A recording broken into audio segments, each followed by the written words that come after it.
Savannah here. Today I'm going to be doing something a little different. I typically do my unboxings, but I'm not going to have a box, I don't believe, for this upcoming week. So I thought that I would share my Witchy book collection and just do a quick overview of them. When I got them, if somebody had recommended it to me, would I recommend it to you? Obviously, I would probably recommend most of these books since I do have them. So let's get into this. And this is a book that is so much fun. It is super interactive. If you have children that are interested in fairies or anything for that matter, this book has, there's other books like this book that could be part of the collection. I used to have, this is Fairyopolis. I used to have Dragonology. I believe my children had Spyology. There's Wizardology, Piratology. There's all kinds of different topics in this style of book that you can get. You just gotta look for it. So, like I said, this is very interactive. This is a very pretty book. I love it. This one's actually written in the style of almost like a journal. And as you can see, there's letters, there's flaps that you can flip up. You can see this page is dated the 4th of September. This one's the 5th of September. The artwork is just gorgeous, and so much of it just pops off the page at you like you could touch it, and some of it you can. So here's a, let's see, another little flap with like a ticket to a show, fairy fair. There's little envelopes in here with things in them. It's just, explore it. It's super fun. There's tons of things in here. Like I said, it's interactive. Here's a little itty bitty envelope, super duper cute. And yes, so I would recommend this for anybody who loves fairies. So the next thing that I'm going to mention isn't necessarily a book, but I treat them like a book. It is a subscription service that I have had for, it's a magazine subscription service that I've had for, oh gosh, 4 or 5 years now. And it's a quarterly magazine. It used to be called Fairy Magazine. They have since changed it to Enchanted Living because it does encompass so much more than just fairies. It's just everything magical in general. So just to give you an example of these magazines, I pulled a couple of the older ones. This was summer 2018. This was the Fairy Magazine. This was their mermaid issue.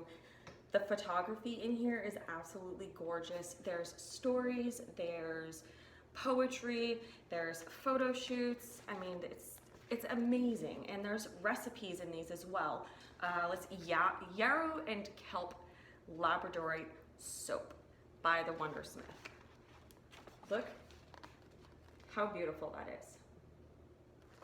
So this just encompasses so many different things in one. The photography in here, I could just go through and just be in awe at the pictures. There's a makeup tutorial in this one. There's decorating techniques. Here's some more recipes, food recipes in this one. So yeah, they're great resources for stories and folklore if you want to go back and read about them, but it's also got recipes in it. So I like to go back and look at the recipes from certain times of the year and see what I want to make. So here was another example of when they had the Fairy magazine. They did an entire issue based on Outlander. And then when they changed over to the Enchanted Living magazine, their first issue as Enchanted Living was the Celestial issue. So this was an amazing issue because this was all about astrology and the moon and rituals, just lots of nature. Here's another recipe, Dark Forest Bitters. Here's some more of their beautiful photography, Blacklight Soiree. And then here's another example, Into the Forest issue, and this one is just another example of amazing, amazing photography and stories and recipes and just everything that you could possibly want in a magazine if you're into this type of stuff. So the next couple that I'm going to bring up, I've actually had for years and years and years. I started getting interested in tarot probably 4 years ago now, and I didn't really know much about it. I did buy my first tarot deck, and I did put that in this video as well. I love this tarot deck. The artwork on this is beautiful. This is The Wild Unknown by Krans, and it comes in this beautiful book box. It's got the guidebook and the cards, and this is the deck that I work with when I'm working by myself, and the artwork is just spectacular. If you haven't seen this deck just resonated with me. I've looked online forever and ever at different pictures of different decks, and this was the one that was screaming to me.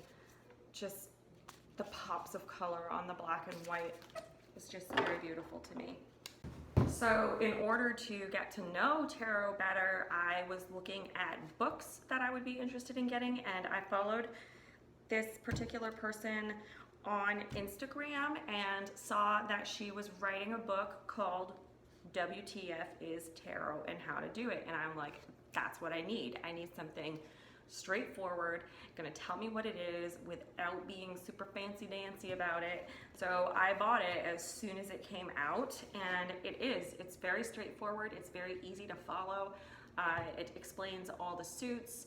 It explains how to use the suits, your major arcana, your minor arcana, different spreads that you can do, and I find it as a great resource. I have not read through this whole thing because there is so much to learn about tarot, but this is the book, and it is Bakara Wintner, and she is owner of Everyday Magic. If tarot is something that you're interested in and you want something that's straightforward to teach you how to do it and what the cards mean, how to read them, I recommend this book. So another book that I found that was from somebody that I was following on Instagram is Plants Are Magic, this book.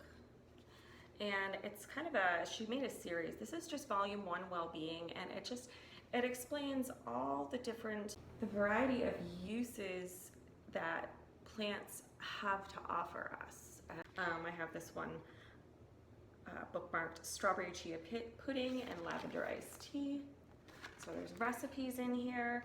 I believe this one also had plant fiber dyeing, like using plants to dye fabrics and stuff. How to make oils, plant-centered living, growing, collecting, storing. It's a wonderful book. It's a wonderful resource. Her pictures are beautiful. The recipes are awesome. I have tried a few of them. I need to go and get her other volumes, but this is another good one. There's all her contact information. So I do have a book that may not be, it's not really a research book per se, or a study book or anything like that. I follow, it's a recommendation from somebody else that I follow on Instagram. And I'm just amazed at her confidence in the way that she handles herself. And I wish that I had that confidence and that, you know, what the heck, just do it kind of attitude. Why do you care about what other people think? And I've always been that type of person, care about what people think. And she recommended this book to me called Women Who Run with the Wolves, Myths and Stories of the Wild Woman Archetype. So I have not read this book yet. This is a very new book to me. I literally just got it not that long ago. But I will read the back to you so you have an idea of what it's about. It says, within every woman there lives a powerful force, filled with good instincts, passionate creativity, and ageless knowing. She is the wild woman who represents the instinctual nature of women, but she is an endangered species. In Women Who Run with the Wolves, Dr. Estés unfolds rich intercultural myths, fairy tales, and stories, many from her own family, in order to help women reconnect with the fierce, healthy, visionary attributes of this instinctual nature. Through the stories and commentaries in this remarkable book, we retrieve, examine, love, and understand the wild woman and hold her against our deep psyches as one who is both magic and medicine. Dr. Estés has created a new lexicon for describing the female psyche. fertile and life-giving. It is a psychology of women in the truest sense, a knowing of the soul. So that resonates with me. So this is a book that is on my to-read list very soon. So I have 2 other books that were actually recommended to me. These were a couple of the books that she recommended to me as a beginner witch just starting out. And I am very interested in nature, growing things, working with plants. So I did get the Green Witch, and this explains what the witchcraft is, you know, what you have to do to be a witch. It doesn't really go into religions at all because you don't have to have a religion to be a witch, but there are a lot of exercises in here to practice, to get to know yourself, get to know the plants, earth, the land, your intuition.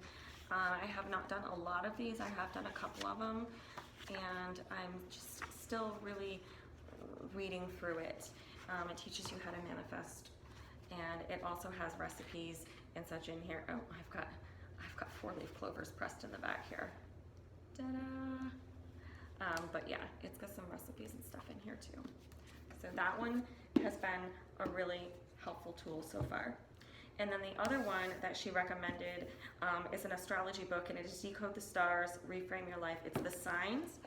So this is an astrology book that literally breaks down everything. It teaches you how to create your own birth chart, teaches you the signs, the different houses on the birth chart, where they land in your sign, based on your birth date, your time, everything. So this is something that has been on my to-do list, is to sit down and really try to create a birth chart for me, and I just haven't had the time to actually do it yet. And then another garden book which I introduced in my thrift haul is this one, and if you watch my previous video you already know what this is about. This breaks down the seasons and goes through types of things that you can plant in those seasons, what you can do with those plants. It has home activities, crafting, recipes, and all sorts of stuff, and great pictures to go along with it. Go check out that one. And then I have 2 crystal books. The first one I actually received in one of my Goddess Provisions box, and this is the Crystal Seer Power Crystals for Magic, Meditation, and Ritual. And this is a very small book. It's very simple. It's actually really small writing too. It's kind of hard to read. It doesn't give you a ton of information on each stone, but it gives you enough to know what they do, what chakras they go to, how they give their energy, what kind of energy they exude. And then the second crystal book I have was actually a surprise gift from one of my friends. It just came in the mail one day, and I was like, oh my God, you know me so well. She got me the Complete Crystal Handbook by Cassandra, Eason. This one is just full of crystals and the information, and it's even tells you the rarity of the stones and where you can find these types of stones. And it is broken down by color of the stone, if you can see that. So it's a little easier to find. So if you're looking for a blue stone and you go in here and you're like, ooh, lapis lazuli, there it is in the blue, you know, and I have this stone too, so that was actually a good one to open up to. You're looking for a red stone. Let's see, what's one that I have? Okay, here's a red jasper. That's a pretty common stone. I actually keep one in my car. I believe it's supposed to be a very protective stone. So it even tells you like what scents it goes with. This one says fragrances: basil, dragon's blood, garlic, and mint. Obviously not all together because that probably would be terrible. Magical significance, divinatory meaning, zodiac, empowerment. Great resource. And then I also included, can I help you? And then I also included my oracle deck in here because this does have a book in it as well that explains a lot of the plants that are on the cards in here. And I did do a video of my magic tools haul, spiritual tools haul, and that is in there. And then I also included the Species by the Thousands Crystal Oracle deck in here as well because it is another resource. What's in there? Cards. Oh. That would be my 3-year-old. Because it does give you information on crystals. So that was my video. I hope you liked it. I hope you go check out some of these books. Again, I highly recommend... You do this stuff? You need to be quiet, please. I highly recommend going and checking out the magazine. I've had that forever. It's an amazing book. I mean, you can use it as a resource in some senses, but really it's just to... Stop. To indulge your fantasy mind.